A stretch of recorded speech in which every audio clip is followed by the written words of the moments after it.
We hear a lot about the desire that people have to travel as we get towards the summer months. Let's take a quick look at this chart showing TSA throughput. This is passengers getting onto planes, and we can see the recovery really underway. Throughput last week was basically 70% or so of 2019 levels. So we're trying to climb our way back. And let's talk a bit more about the outlook for the travel space as we get into those summer months. James Hardiman joins us now. He's an analyst over at Wedbush. James, thanks for jumping on the show this morning. Let's just kind of start with how you're seeing things in the travel leisure space, given your coverage area and where you're most constructive as we sit here today.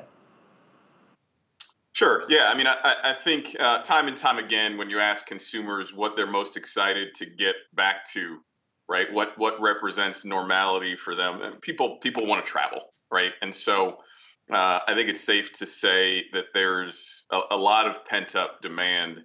I think it's going to come back slowly. I think it's going to come back. Different sectors, different portions of the travel sector are going to come back a little bit differently, right? Close-in travel, places that people can drive to, I think are closest to rebounding, getting back to 2019 levels. Maybe a little bit, further out travel, small, short flights within the United States, I think are next.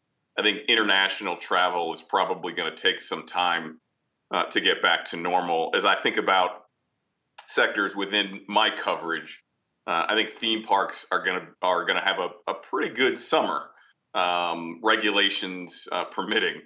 You still have caps from a visitation perspective at a lot of these parks. I think as I think about the online travel names, right, the Expedia, the Bookings of the world, they're going to ramp here pretty quickly. I think cruise is always the one. They were the hardest hit. They were in a lot of ways at ground zero of this pandemic. I think they're riskier plays here, obviously, to get back on track because there's a lot of regulatory approvals that are going to need to take place before they get back on the water.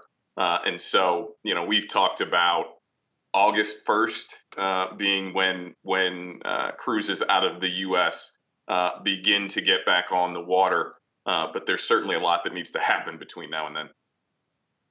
And James, just to your point on cruises, those timelines and when the major Royal Caribbean, Norwegian Cruise Line, Carnival, when they might sail in the U.S., that timeline continues or seems to be being pushed out even more.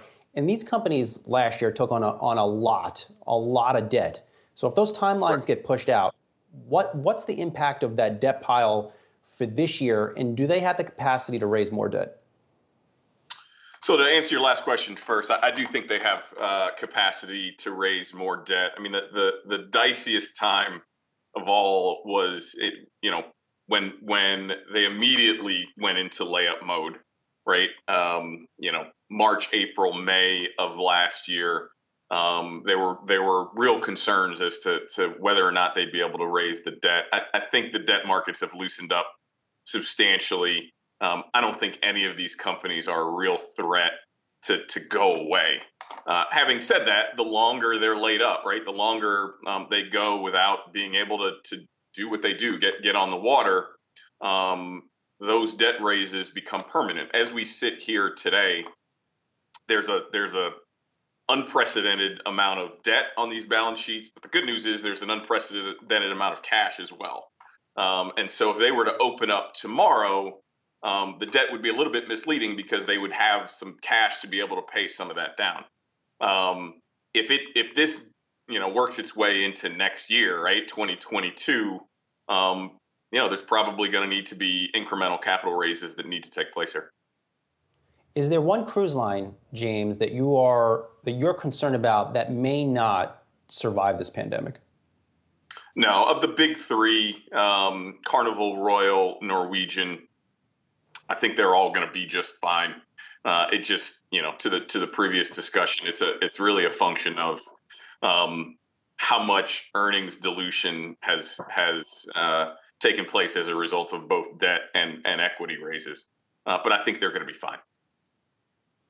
And then James, just finally looking a little more closely at the airline space right now. There was talk this time last year, I think, was the famous Chamath appearance on CNBC about let them fail, all that nonsense. None of them failed. All the major airlines are still in operation. What's the future of that business look like from your vantage point? Obviously, had its challenges, 18, 19, even heading into this kind of crisis. Where do we go from here? Is it consolidation? Are we going to see new entrants get excited about some of the domestic routes that have maybe opened up? How do you see that playing out? Yeah, I mean, look, I'm not as close to the airlines. That is not a sector that I follow. Having said that, I do think there's going to be significant pent-up demand that benefits those names as we move forward. I think my bigger concern would be business travel moving forward. Will we ever get back to where we were in 2019? I think it's safe to say that as a percentage of the total, business travel is going to be down substantially. But how much does that sort of weigh on travel as we try to dig our way out of this would be my thought. All right, James Hardiman, analyst over at Wedbush. James, appreciate the time this morning. Thanks for hopping on. Hopefully we'll be in touch and talk soon.